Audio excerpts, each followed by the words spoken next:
কোনো প্রকার চিন্তা ছাড়াই চুলোর উপর কড়াইটা বসিয়ে দিয়ে একদম খাঁটি সরিষার তেল দিয়ে দিয়েছি, একদম গ্রাম থেকে বানিয়ে আনা সরিষার তেল।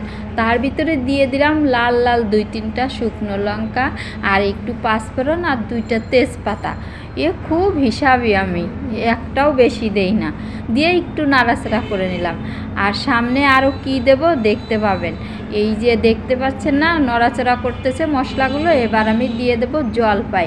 এই জলপাই আমি আগে থেকে এর গা সুন্দর করে নকশা করে কেটে লবণ আর হলুদ দিয়ে মেখে রেখেছিলাম সারা রাত।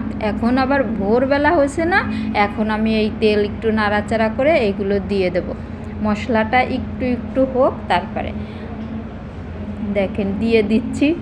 কেমন সুন্দর করে দেখেন, আস্তে আস্তে দিয়ে দিচ্ছি, কারণ ওদের যদি ব্যথা লাগে তার জন্য।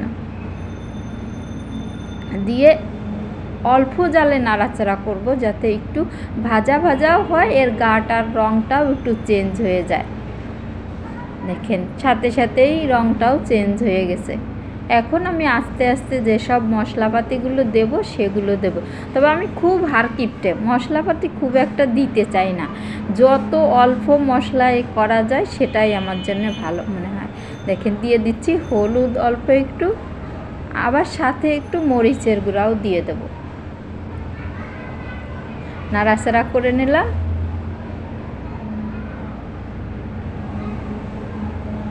যে লাল লাল মরিচের গুঁড়া দিয়ে দিচ্ছি। আর এরকম আস্তে আস্তে জাল রেখেই একটা রান্না করব। বেশি জালে দিলে আবার মশলাগুলো পুড়ে যাবে আর স্বাদটাও নষ্ট হয়ে যাবে। এবার দেখেন চিনি দিয়ে দিচ্ছি, আমার পছন্দ মতো চিনি আমি দিয়ে নিলাম। তারপরেও একটু কমই দিলাম, বেশি দিলে আবার চিনির যে দাম না, তার জন্যে। এখন নাড়াচাড়া করে চিনিটা গলিয়ে নেব। আর এর ভিতরে যাতে ঢুকে যায় সেইভাবে, আর পুড়েও না যায় সেই দিক লক্ষ্য রেখেই নাড়াচাড়া করব। ওদিকে আমি অন্য জায়গায় আবার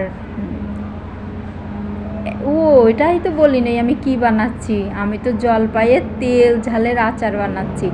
তার জন্য মশলাটাকে একটু ভেজে নেব। আর আচারের মশলা এটা তো কমন জিনিস, ভেজে গুঁড়ো করে নেব।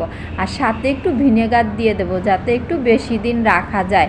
একবার বানিয়ে যাতে অনেক দিন খেতে পারি, তার জন্যে ভিনেগার দিয়ে দিলাম। দিয়ে একটু নাড়াচাড়া করে নেব আর মশলাটা রেডি করে নেব।